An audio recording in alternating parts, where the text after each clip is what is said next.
Justice put us ashore.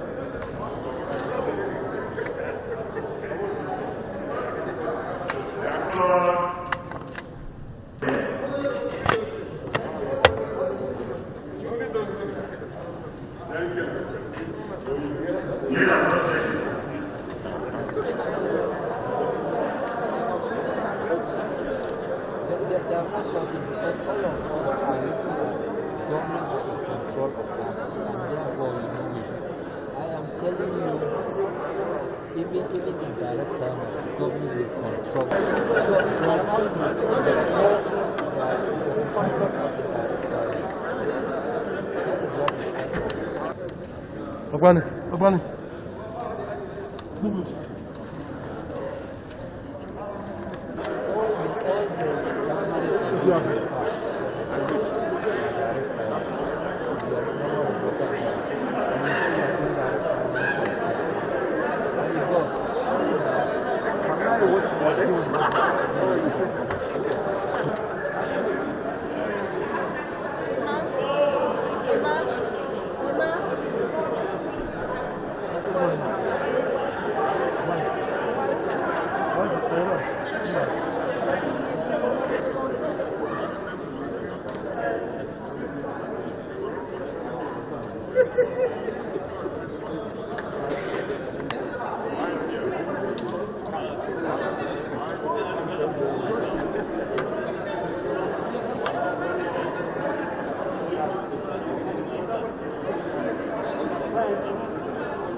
Letter from Mr. President.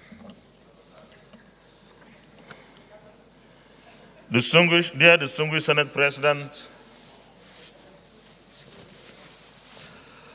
withholding of assent to Electoral Act Amendment Bill 2021.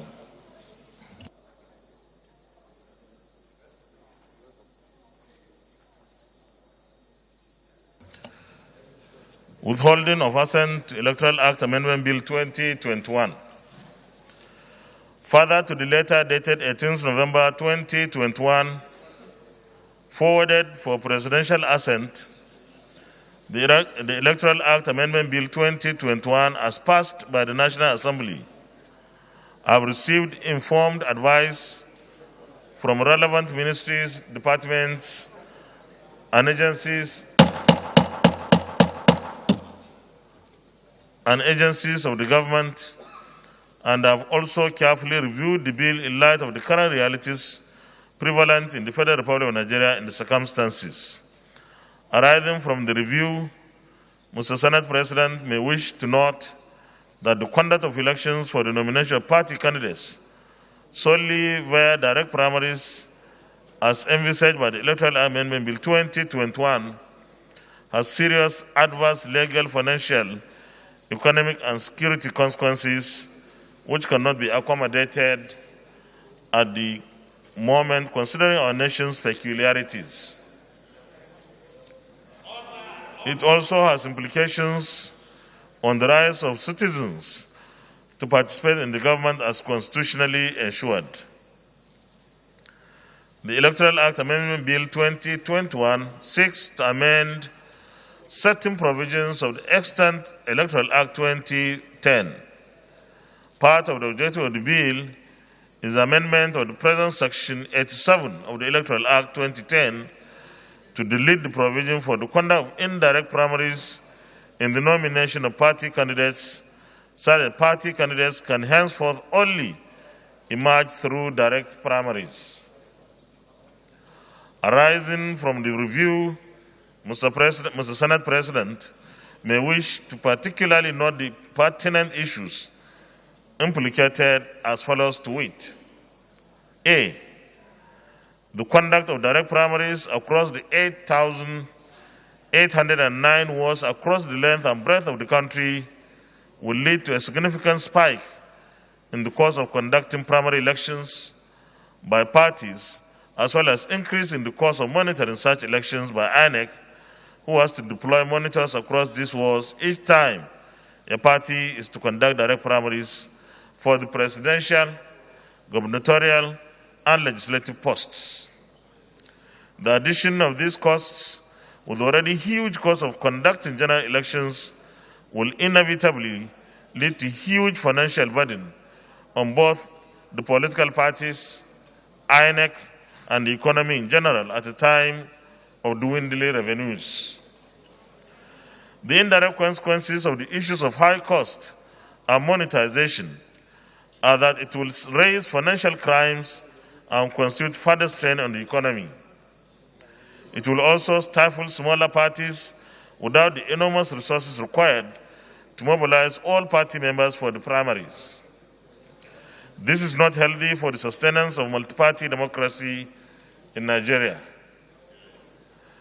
In addition to increased costs identified above, conducting and monitoring primary elections across 8,809 wards will pose huge security challenges, as the security agencies will also be overstretched. Direct primaries will be open to participation from all and sundry, and such large turnout without effective security coordination will also engender intimidation and disruptions, thereby raising credibility issues for the outcomes of such elections. The amendment as proposed is a violation of the underlying spirit of democracy, which is characterized by freedom of choices. Political party membership is a voluntary exercise of the constitutional right to freedom of association. Several millions of Nigerians are not card-carrying members of any political party. Thus, the emphasis should be on enabling qualified Nigerians to vote for the candidate of their choice during general elections as a means of participation in governance and furtherance of the concept of universal adult suffrage or universal franchise. The proposed amendment will also give rise to a plethora of litigations based on diverse grounds and issues of law, including, but not limited to, the fact that the proposed amendment cannot work in retrospect, given that the existing constitution of the parties already registered with the Independent National Electoral Commission permits direct, indirect, and consensus primaries. This real possibility will without doubt truncate the electoral program of the nation, as another electoral exercise is imminent towards a change of government in 2023. Nigeria is at the moment still grappling with the issues of monetization of the political process and vote buying at both party and general elections.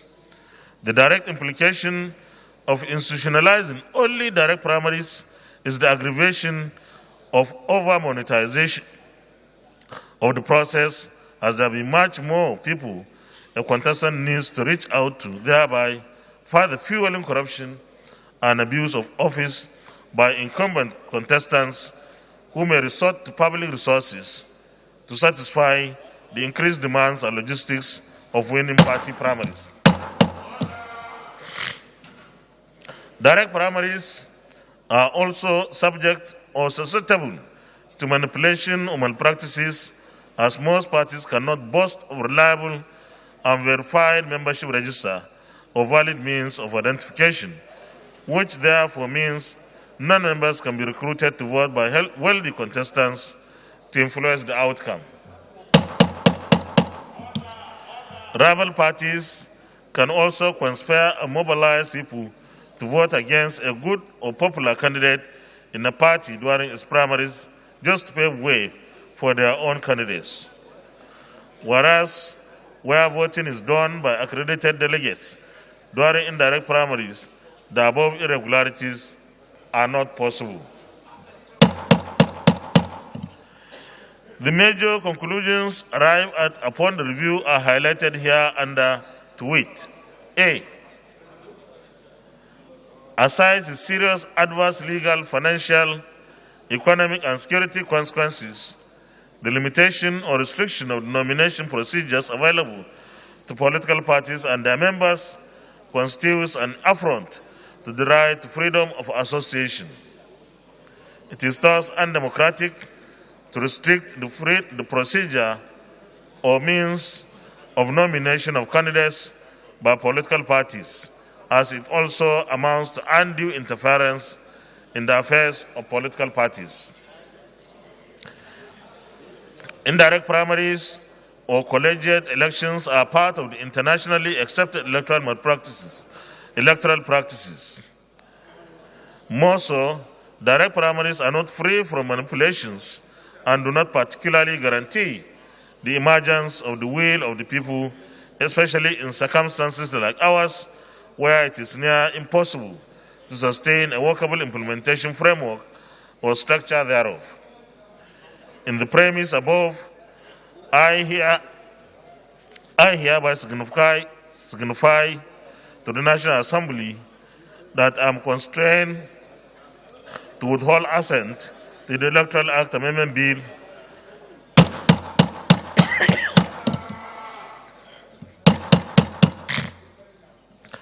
In the premise of the above, I hereby signify to the National Assembly that I am constrained to withhold assent to the Electoral Amendment Bill 2021 in line with the provisions of Section 58(1) and 4 of the 1999 Constitution as amended. It is my considered position that the political parties should be allowed to freely exercise right of choice in deciding which of direct or indirect primaries to adopt in the conduct of their primary elections as their respective realities may permit. Please accept the single Senate President the assurance of my highest consideration and esteem. Yours sincerely, Muhammadu Buhari.